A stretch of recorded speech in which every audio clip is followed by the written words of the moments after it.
Hello दोस्तों, क्या आप जानते हैं नॉन वेजिटेरियन फूड आइटम्स को पकाने का सबसे हेल्दी या सबसे अनहेल्दी तरीका क्या है। अलग अलग नॉन वेजिटेरियन फूड आइटम्स के लिए अलग अलग तरीके हो सकते हैं, कई तरीकों के कुछ फायदे कुछ नुकसान हो सकते हैं। आज ये सारे तरीकों पर हम बात करेंगे और बाद में डिस्कस करेंगे हमारा फाइनल वर्डिक्ट क्या है, कौन सी चीज़ों में आपको किस कुकिंग मेथड का प्रयोग करना चाहिए नॉन वेजिटेरियन फूड को बनाने के लिए। आज के टॉपिक है हेल्दीएस्ट वे कौन सा है नॉन वेजिटेरियन फूड को कुक करने के लिए। टॉपिक पर जाने से पहले जो लोग हमारे चैनल पर नए हैं उन्हें रिक्वेस्ट करूंगा कि चैनल को सब्सक्राइब करें। हमारे चैनल का पर्पस है हेल्थ एजुकेशन के द्वारा आपको हेल्दी बनाना और इस मिशन में आप हमारे सहभागी बन सकते हैं। चैनल को सब्सक्राइब करके, वीडियोस को लाइक करके, कंटेंट्स को शेयर करके। टॉपिक के दौरान कुछ इंटरेस्टिंग साइंटिफिक फैक्ट्स, कुछ प्रैक्टिकल यूटिलिटी की बातें और कुछ साइंटिफिक स्टडीज के बारे में आपको बताऊंगा, इसलिए बने रहिए हमारे साथ एंड तक। चलिए शुरू करते हैं हमारे साथ हेल्थ का सफर।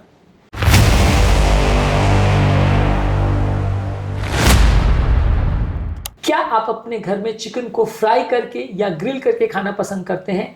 क्या आपको पता है कि सबसे हेल्दीएस्ट तरीका चिकन को खाने का क्या है? कमेंट सेक्शन में लिख के हमें बताएं। कुकिंग मेथड काफी हद तक डिसाइड करता है कि कोई फूड प्रोडक्ट आपके बॉडी में कितना न्यूट्रिशन देगा, कितना फायदा करेगा, कितना नुकसान। अलग अलग कुकिंग मेथड जैसे boiling, steaming, grilling, baking, frying, ये आपके फूड के न्यूट्रिएंट रिटेंशन को बहुत सिग्निफिकेंटली इफेक्ट करता है। 2017 में जर्नल ऑफ फूड साइंस में एक आर्टिकल पब्लिश हुआ था जिसमें बताया गया था कि यदि आप मीट को अगर स्टीम करते हैं तो उसका बी ग्रुप का विटामिन 90% तक रिटेन रहता है, जबकि यदि आप उसको फ्राई करते हैं तो 50% तक जो बी ग्रुप के विटामिन है वो डैमेज हो जाते हैं। यानी कि बहुत ज्यादा फर्क पड़ता है खासकर विटामिन और मिनरल्स पे यदि आप उसको स्टीम करते हैं as compare to deep fry. Steaming सबसे जेंटल और सबसे हेल्दीएस्ट मेथड ओवरऑल माना जा सकता है। इसमें अगर आप वेपर का प्रयोग करते हैं ऑयल के बदले तो कैलोरी इंटेक भी कम होता है, टॉक्सिक फॉर्मेशन भी कंपैरेटिवली कम होता है। American journal of clinical nutrition में बताया गया था कि स्टीम किए हुए मीट में कंपैरेटिवली हेटेरोसाइक्लिक अमीन्स का प्रोडक्शन कंपैरेटिवली कम होता है। ये कंपाउंड्स अगर बॉडी में जाते हैं तो कोलोन और प्रोस्टेट कैंसर का कारण बन सकते हैं। इसलिए यदि आप किसी मीट प्रोडक्ट को स्टीम करें तो वो सबसे हेल्दी तरीका है उसको बनाने का। इसके अलावा आप उन सारी चीजों को बॉयल भी कर सकते हैं। इससे फैट कंटेंट तो कम होता है, लेकिन बहुत ज्यादा बॉयल करने से कई न्यूट्रिएंट पानी के साथ निकल जाते हैं, खासकर जो वाटर सॉल्युबल न्यूट्रिएंट्स, खासकर बी ग्रुप के विटामिन है वो उसके पानी में निकल जाते हैं। और यदि आप उस पानी को या उसके ब्रॉथ को डिस्कार्ड करते हैं तो वो न्यूट्रिएंट का लॉस हो जाता है। तो बॉइलिंग करने अदरवाइज तो अच्छा है, लेकिन बॉइलिंग करने में आपके वाटर सॉल्युबल न्यूट्रिएंट्स का लॉस हो सकता है। इसके अलावा बेकिंग करना एक बीच का रास्ता है जो कि फ्लेवर को भी रिटेन करता है और कैलोरी इंटेक को भी मॉडरेट रखता है। बेकिंग जो है ड्राई हीट को यूज करता है जिससे फैट ड्रिप हो जाता है और प्रोटीन स्ट्रक्चर प्रिजर्व रहता है। तो बेकिंग एक अच्छा रास्ता है इसको कुक करने का। जर्नल ऑफ फूड प्रोसेसिंग और प्रिजर्वेशन में 2019 में एक आर्टिकल में बताया गया था कि बेक्ड चिकन में 85% उसके natural essential amino acids maintain रहते हैं और फ्राइड वर्जन के कंपैरिजन में 30% कंपैरेटिवली फैट भी कम रहता है। तो ओवरऑल बेक करना ज्यादा हेल्दियर है फ्राई करने के बदले।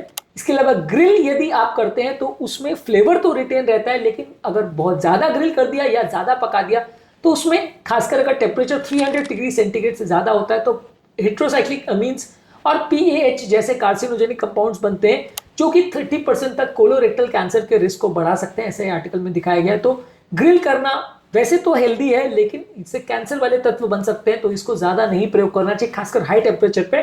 ग्रिल में फायदा ये है कि ऑयल कम लगता है, लेकिन नुकसान ये है कि बहुत ज्यादा अगर उसमें कंपाउंड्स टॉक्सिक वाले बन गए तो नुकसान कर सकते हैं बॉडी में जाके, इसलिए ग्रिलिंग कभी कभार यूज कर सकते हो, ज्यादा करना हेल्दी नहीं है।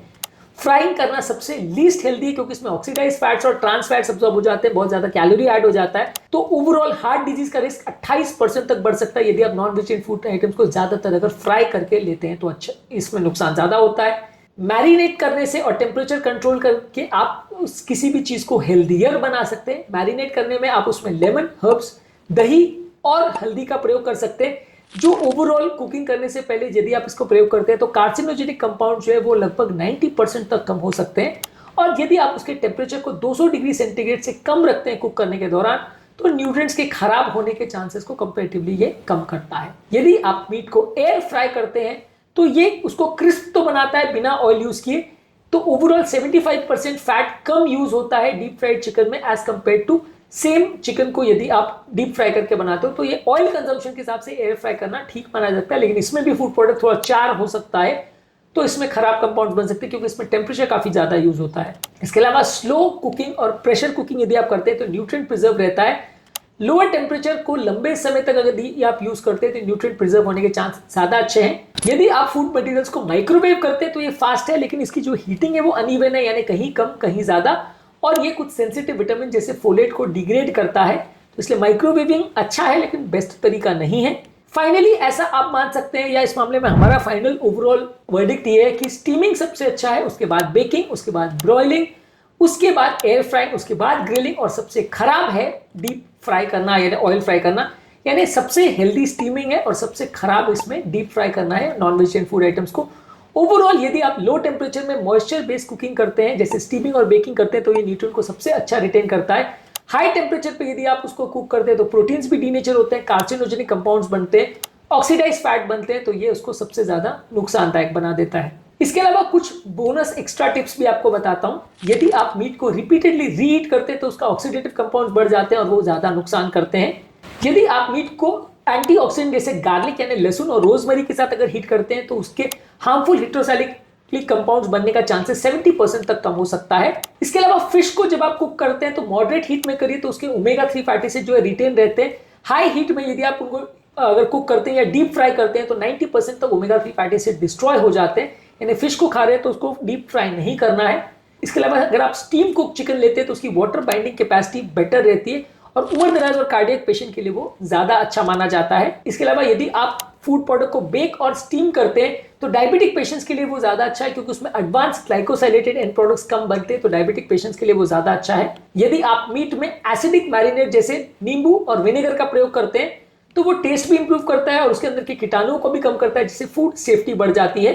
इसके अलावा यदि आप मिनिमल ऑयल में अगर सीयरिंग करते हैं लो टेम्परेचर में तो ओवरऑल उसका टेक्सचर भी इंप्रूव करता है और ओवरऑल उसकी न्यूट्रिफिक वैल्यू को भी बेटर करता है। तो ओवरऑल ये भी एक अच्छा बीच का रास्ता है। तो इस मामले में प्रैक्टिकल यूटिलिटी के पॉइंट्स ये है कि किसी भी चीज को डीप फ्राई मत करिए, रीयूज्ड ऑयल का बिल्कुल प्रयोग मत करिए, हर्ब्स और लेमन्स के साथ उसको मैरिनेट करिए कुक करने से पहले, एयर फ्रायर का कभी कभी प्रयोग कर सकते हैं, स्लो मॉइस्ट कुकिंग का प्रयोग करिए खासकर रेड मीट के लिए जो कि कोलेस्ट्रॉल ऑक्सीडेशन को कम करता है। इसके अलावा जब आप लीन प्रोटीन्स का प्रयोग कर रहे हैं तो बॉइलिंग और स्टीमिंग ही प्रयोग करिए, ये डायबिटिक और हार्ट पेशेंट के लिए सबसे अच्छा है। और यदि आप उसका फ्लेवर को रिटेन करना चाहते हैं तो लो टेम्परेचर पे बेकिंग और ग्रिलिंग कर सकते हैं ताकि उसका फ्लेवर रिटेन रहे, लेकिन बहुत हाई टेम्परेचर ग्रिलिंग मत करिए, नहीं तो कैंसर बढ़ाने वाले तत्व बढ़ सकते हैं। आज के टॉपिक में हमने बात करी कुछ यूजफुल टिप्स के बारे में जो नॉन वेजिटेरियन फूड्स को कुक करने के संदर्भ में आपके लिए उपयोगी है, उसको हेल्दियर बनाने में आपकी मदद करेंगे। इसमें से सबसे यूजफुल टिप आपको कौन सा लगा कमेंट सेक्शन में लिखकर हमें बताएं। उम्मीद करूंगा कि आज के टॉपिक में कुछ नई बातें जानने को मिली होगी। जो लोग हमारे चैनल पर नए हैं उन्हें रिक्वेस्ट करूंगा कि चैनल को सब्सक्राइब करें। हमारे चैनल का पर्पस है हेल्थ एजुकेशन के द्वारा आपको हेल्दी बनाना और इस मिशन में आप हमारे सहभागी बन सकते हैं। चैनल को सब्सक्राइब करके आप हमारे चैनल पर जो कमेंट्स करते हैं वो हमें जानने में मदद करते हैं कि आपको हमारा कंटेंट कैसा लग रहा है, प्लस हमारे मोटिवेशन और इंस्पिरेशन का भी काम करते हैं। इसलिए वीडियोस को देखते रहिए, शेयर करते रहिए और हेल्थ के सफर में हमारे साथ आगे बढ़ते रहिए।